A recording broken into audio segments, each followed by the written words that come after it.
देश का आम बजट पेश कर दिया गया और आम बजट में बात करेंगे मिडिल क्लास की, जिस पर मोदी सरकार ने बड़ा दिल दिखाया है। पूरे 8 सालों के बाद इनकम टैक्स के स्लैब्स में बदलाव हुआ। हालांकि यह नया बदलाव नई टैक्स रिजीम में ही लागू होगा। 7 लाख की आय पर कोई टैक्स नहीं देना होगा। यही बजट की सबसे बड़ी हाईलाइट रही है और इसी पर सबसे ज्यादा चर्चा भी हो रही है। पर सवाल यह है कि देश का मिडिल क्लास कौन है? क्या इस मिडिल क्लास पर सरकार का ध्यान अचानक से जाना शुरू हो गया? क्योंकि अक्सर यह कहा जाता है कि सरकार मिडिल क्लास से सिर्फ टैक्स लेती है, बदले में उसे कुछ नहीं देती। क्या यह मिडिल क्लास ही 2024 में मोदी सरकार को वापस जिताने में कारगर साबित होगी?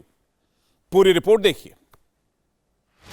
Hard working middle class individuals, मध्यम वर्ग, बढ़ता हुआ भारत का मध्यम वर्ग भी, सैलरीड क्लास, भारत का मध्यम वर्ग,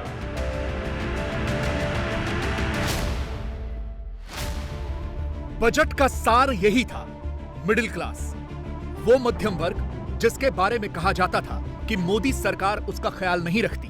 यह कहा जाता था कि नरेंद्र मोदी मिडिल क्लास से सिर्फ वोट लेते हैं, उसे कुछ नहीं देते, जबकि यही मिडिल क्लास सबसे ज्यादा पर्सनल इनकम टैक्स देता है। सालाना 5 लाख से 30 लाख की कमाई वालों को मिडिल क्लास माना जाता है।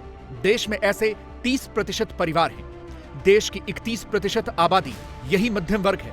अभी देश में 43 करोड़ 20 लाख लोग मिडिल क्लास में हैं और इन्हीं 43 करोड़ लोगों पर मोदी सरकार की नजर है।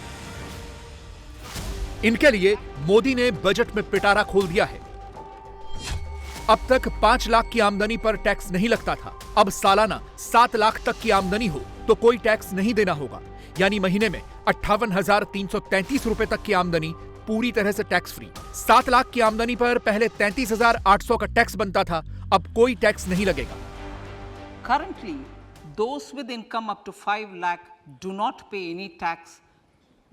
pay any income tax in both old and new regimes. I propose to increase the rebate limit to 7 lakhs in the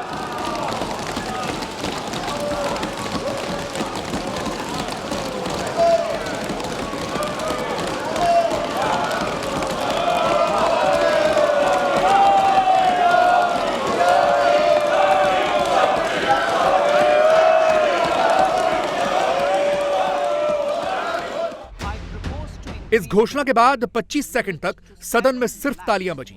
वित्त मंत्री को अपना भाषण तक रोकना पड़ा। लेकिन इसका फायदा नए टैक्स रिजीम में मिलेगा। सरकार 2020 में इनकम टैक्स का नया रिजीम लेकर आई थी और तब से देश में दोनों ही टैक्स रिजीम चल रहे हैं। सरकार ने आज नए टैक्स रिजीम के लिए 5 नए स्लैब्स की घोषणा की है, जिनमें टैक्स की दरें घटा दी गई हैं। 3 लाख तक की आमदनी पर कोई टैक्स नहीं है। 3 से 6 लाख तक की आमदनी पर 5%, 6 से 9 लाख तक की आमदनी पर 10%, 9 से 12 लाख तक की आमदनी पर 15%, 12 से 15 लाख तक की आमदनी पर 20% टैक्स होगा और 15 लाख से ऊपर की इनकम पर 30% टैक्स लगेगा।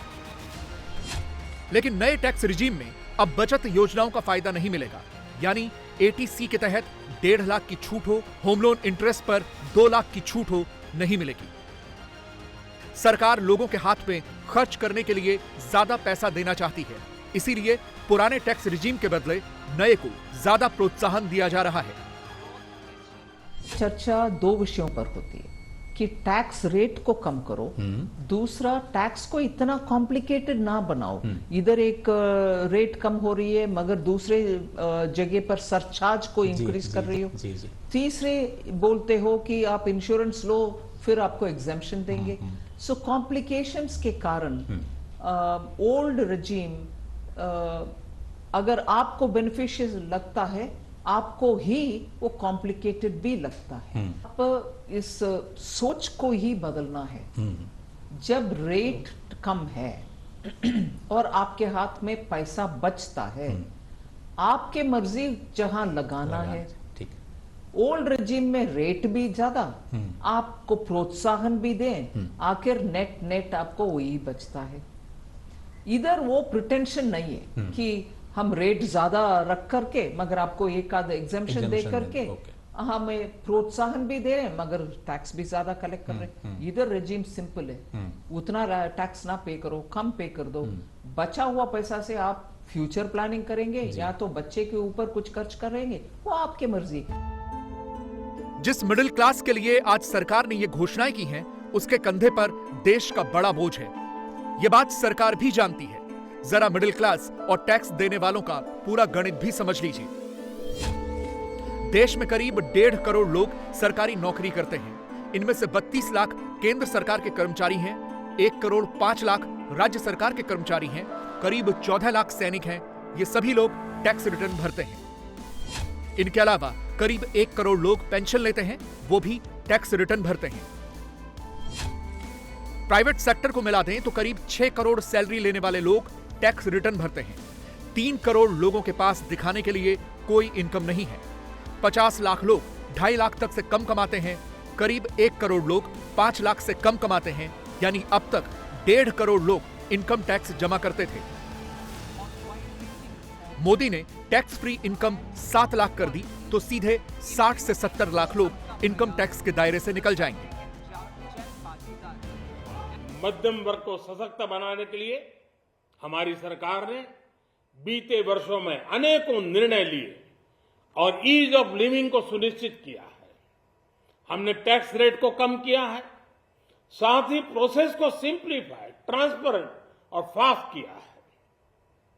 हमेशा मध्यम वर्ग के साथ खड़ी रहने वाली हमारी सरकार ने मध्यम वर्ग को टैक्स में बड़ी राहत दी है। मोदी इस मिडिल क्लास की ताकत और आने वाले दौर में इनका भविष्य भी जानते हैं। उन्हें पता है कि अगर इस मिडिल क्लास को पकड़ लिया तो यह बहुत काम आ सकती है। देश के लोगों को 4 कैटेगरी में बांटा गया है। रिच, जिनकी सालाना आय 30 लाख रुपए से ज्यादा है, ऐसे लोगों की संख्या है 4%। फिर है मिडिल क्लास, जिनकी सालाना आय 5 से 30 लाख रुपए है, इनकी संख्या है 30%। फिर आते हैं एस्पायरर्स, जिनकी सालाना आमदनी है 1.25 लाख से 5 लाख रुपए और ऐसे लोगों की संख्या सबसे ज्यादा 52% है। और फिर आते हैं डेस्टिट्यूट्स, यानी गरीब परिवार जिनकी सालाना आय 1.25 लाख रुपए से कम है और ऐसे लोगों की संख्या सिर्फ 15% है। People research on India's consumer economy यानी प्राइस की एक रिपोर्ट कहती है कि 2031 तक बेहद गरीब परिवारों यानी डेस्टिट्यूट्स की आबादी 15% से घटकर 6% रह जाएगी। इसी तरह से 1.25 लाख से 5 लाख रुपए तक की सालाना इनकम वाले परिवारों की संख्या भी 52% से घटकर 38% रह जाएगी। और इस दौरान देश के मिडिल क्लास की आबादी 30% से बढ़कर 46% हो जाएगी। यानी आने वाले वक्त में मिडिल क्लास की संख्या में इजाफा ही होगा और इसीलिए सरकार का फोकस मिडिल क्लास पर आ रहा है। यह बात महत्वपूर्ण है क्योंकि 8 साल में पहली बार सरकार ने इनकम टैक्स की दरों में बदलाव किया है। मोदी अक्सर अपने भाषणों में मिडिल क्लास की ताकत की बात करते रहे हैं। मध्यम वर्ग से निकले हुए प्रोफेशनल्स आज दुनिया में अपना डंका जमा रहे हैं। मध्यम वर्ग से निकले हुए हमारे डॉक्टर, इंजीनियर, वकील, साइंटिस्ट, सब कोई दुनिया के अंदर अपना नाम डंडा जमा रहे हैं। और इसलिए यह बात तय है कि मध्यम वर्ग को जितने अवसर मिलते हैं वो अनेक गुना ताकत के साथ उभर करके आते हैं। और इसलिए मध्यम वर्ग को सरकारी दखलंदाजी से मुक्ति चाहिए। मध्यम वर्ग को अनेक विध नए अवसर चाहिए, उसको खुला मैदान होना चाहिए। और हमारी सरकार लगातार मध्यम वर्ग के इन सपनों को पूरा करने के लिए काम कर रही है। यह मिडिल क्लास मोदी की ताकत रहा है। 2014 के चुनावों में कांग्रेस को हराने और मोदी को जिताने में भी यही मिडिल क्लास था और 2019 में मोदी को दोबारा सत्ता दिलाने में भी मिडिल क्लास की ही भूमिका थी। मिडिल क्लास मोदी का पक्का वोटर है। वो अपनी नौकरी, EMI, बच्चों की पढ़ाई के अलावा देश की फिक्र करता है, सरकार के फैसलों से मतलब रखता है, इसीलिए वो मोदी के लिए खास है। आदरणीय प्रधानमंत्री श्री नरेंद्र मोदी जी के ने मध्यम वर्ग के लिए, नौकरी पेशे में लोगों के लिए ऐतिहासिक निर्णय लिया है। अब नौकरी पेशा लोगों को 7 लाख रुपए के सालाना की आय पर कोई टैक्स नहीं देना होगा। मैं मध्यम वर्ग और सैलरीड क्लास के लोगों के हेतु लिए गए इस संवेदनशील निर्णय का स्वागत करता हूं। और इसीलिए विपक्ष डरा हुआ है। उसे लग रहा है कि बजट से अगर मिडिल क्लास खुश हो गया तो कहीं 2024 में मोदी की राह आसान न हो जाए। कौन से गरीब के लिए ये बजट बना है? मैं समझूंगा जो अमीर लोग हैं उनके लिए। और इनकम टैक्स हमने 5 से 7 लाख कर दिया।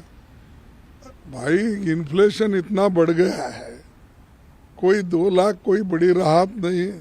आज जो जिसकी सैलरी 60-65 हजार रुपये है उनको ही थोड़ा कुछ राहत मिलता है, लेकिन दूसरे किसी को नहीं है।